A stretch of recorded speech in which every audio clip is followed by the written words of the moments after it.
umuntu yamenye ko icyaha kirimbuza ntabwo yagikora. Murabyemera? Ntabwo yagikora. Ari ukomeza kugenda kwereka niba uri umugabo umukobwa yambitse ubusa bati wamaso we vayo ukamenya kuyategeka ukayakurayo. Imana tubashe cyane. Ni ukuvuga ngo kumenya gutegeka umubiri. Buriya hari korasi twaririmbaga kera ivuga ngo windushya muri uzabura. Imana tubashe cyane. Ngo windushya unyereka ubutunzi, windushya unyereka amafaranga n'ibindi, windushya unyereka abakobwa abagore. Shimiye Imana ko yanyemereye kubana namwe, ndetse shimiye ko Imana yararitse na mwene data Etahiya tukaba twahuriye ahangaha. Imana rero irabikira.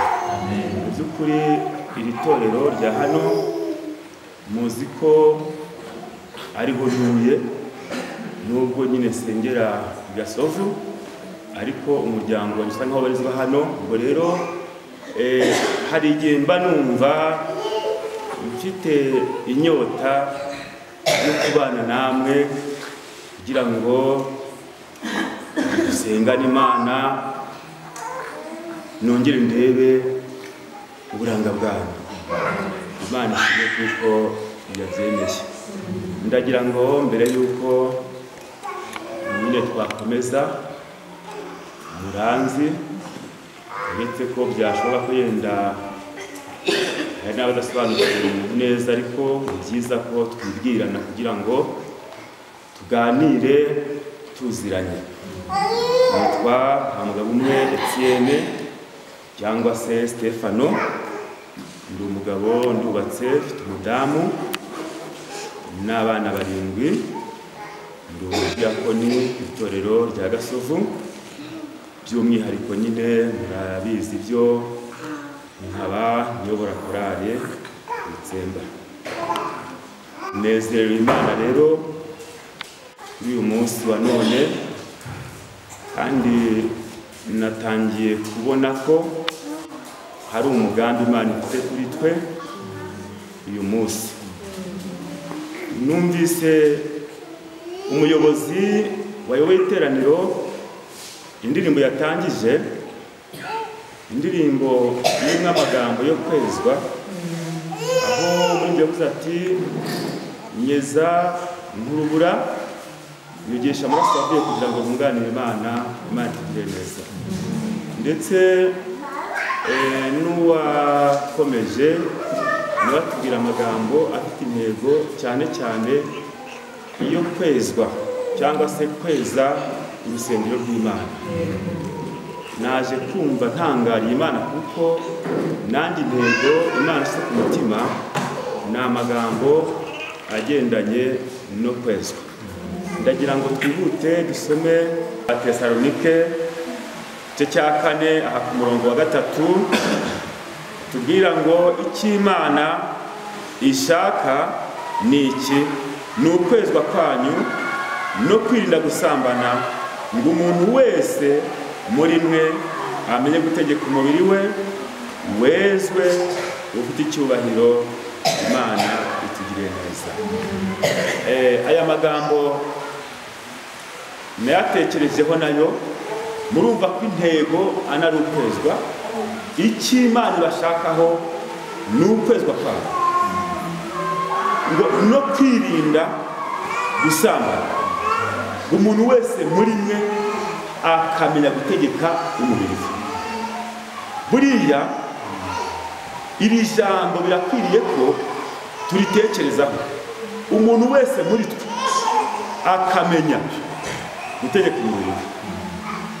Ubu umubiri wawe ufite urawuzi uko umeze, nanjye nzi uwanjye uko umeze, si byose? Urasaba gutegeka uwawe, nanjye ngategeka uwanjye. Gusa ikijambo ry'Imana ni ko umuntu wese muri twe akamenya gutegeka umubiri we. Kuwutegeka bwoko bw'Imana. Buriya uyu mubiri twambaye turasaba kuwutegeka. Imana irashye cyane. Turasabwa kuwutegeka. Buno abantu benshi babaye ibikoresho by'imibiri. Icyo umuntu mutegetse ahita cyumvira, ariko turasabwa kuwutegeka. Imana irashye cyane. Ibyo ushatse bitari ngombwa basigaho mubiri. Ariko rase twaririmbaga kera ivuga ngo windushya mubiri uzabura. Imana irashye cyane. Ngo windushya unyereka ubutunzi, windushya unyereka amafaranga n'ibindi, windushya unyereka abakobwa, abagore, abagabo, uko kwizo ngeri zose ni igikoresho mbese gikoreshwa n'umubiri. Iyo umuntu mubwiye ngo rwana, yirukanka byanga bikunze amahana mwuzuye ajya gushaka umuntu barwana. Iyo umubwiye ngo dore urashonje, none kugira ngo ubone icyo kurya, reba kuntu wajya kwiba, anajya kwiba akumvira umubiri. Ariko birakwiriye, ariko komeza kugenda kwereka niba uri umugabo, umukobwa yambitse ubusa, bati wa maso we, vayo, ukamenya kuyategeka ukayakurayo. Imana irashye cyane. Ni ukuvuga ngo kumenya gutegeka umubiri. Buriya uyu ni umubiri turiho tugendana, ariko tugomba kumenya gutegeka. Imana irashye cyane. Kumenya gutegeka ibyo wifuje bitari ngombwa bati wa mubiri hoya. Umuntu yamenye ko icyaha kirimbuza ntabwo yagikora. Murabyemera? Ntabwo yagikora. Yarwana intambara zo kwirinda. None se hari icyo nababaza, buriya uramutse ushonje rwose inzara yenda kukwica, umuntu akazana ibiryo yenda bikaranze ariko birimo aside, icyaha cyo kiba cyica ubugingo ukarimbuka. Niyo mpamvu rero tugomba kwirinda cyane umubiri tukawutegeka umubiri itonde, sigaho rwose. Imana irashye cyane. Icyo Imana ishaka ni ukwezwa kwacu no kwirinda gusambana. Ngo umuntu wese ushobora gutegeka ukabumvira ko urahinduka. Ntukemere rwose kwimbata y'umubiri ngo umubiri ugutegeke ibyo uri kujyana ujyeyo, kuko umubiri ni umwanzi wacu. Nubwo tuwutuyemo nyine nta kundi, ariko tuye tumenya ngo nubwo tuwutuyemo duturanye n'umwanzi. Niyo mpamvu rero tuba tugomba kwirinda amategeko yawo. Imana irashye cyane. Mbese tukamenya amategeko y'umubiri nta cyiza kirimo, yose aba ari mabi. Niyo mpamvu tugomba gusaba imbaraga zo kujya hejuru ubutware bwawo tukawutegeka. Imana irashye cyane. Tukawutegeka nubwo yifuza byinshi bitandukanye, ariko tukawutegeka. Imana irashye cyane.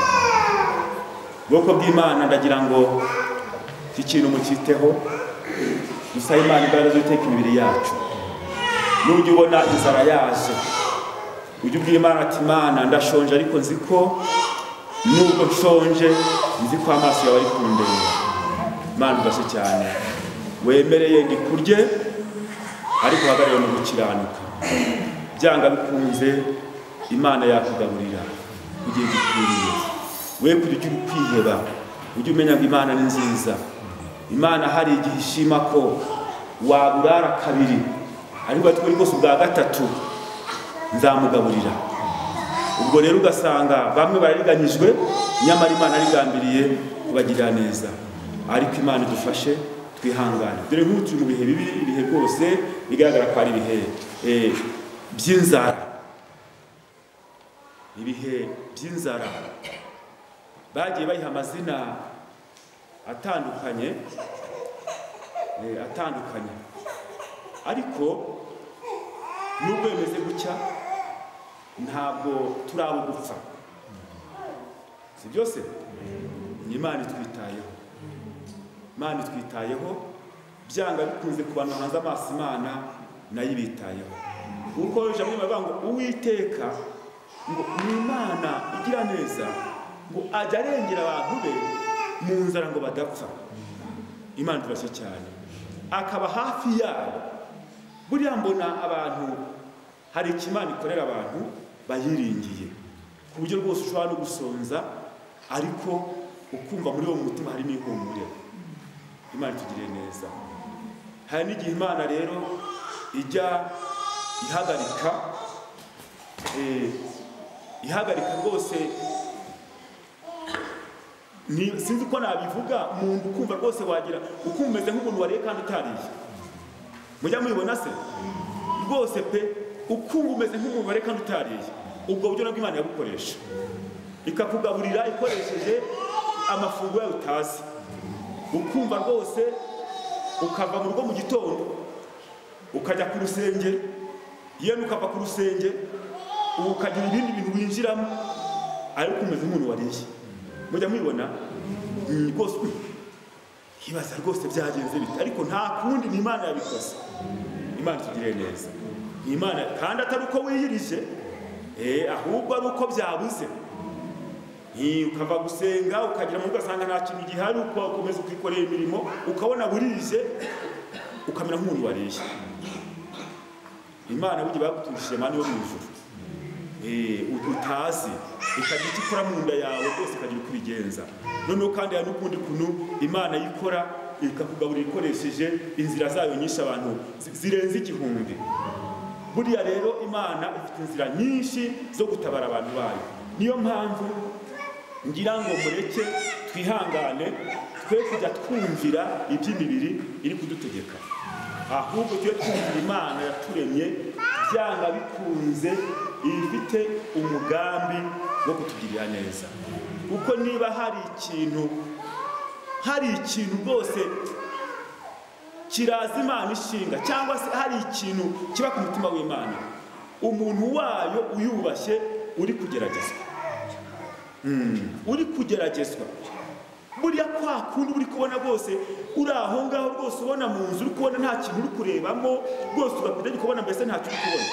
Niba hari ibintu Imana ifite ku mutima ibiri kukureba, Imana ifashe cyane, ibiri kukureba icyo akora gusa ibireba mbese kuntu ubyitwayemo, ubyitwayemo. Kandi mu gihe nk'icyo Imana hari igihe igukurikiranira ahantu mperutse kumva icyigisho cy'umuntu umwe ari kuvuga ngo mu kigeragezo umaze kugikandagiramo, ngo icyo gihe ngo Imana iba nk'ibaye ihagaze ahantu gato, mbese ikaba isa nk'aho ihagaze ahantu, ikaba iri kugucunga ngo irebe uko yitwara.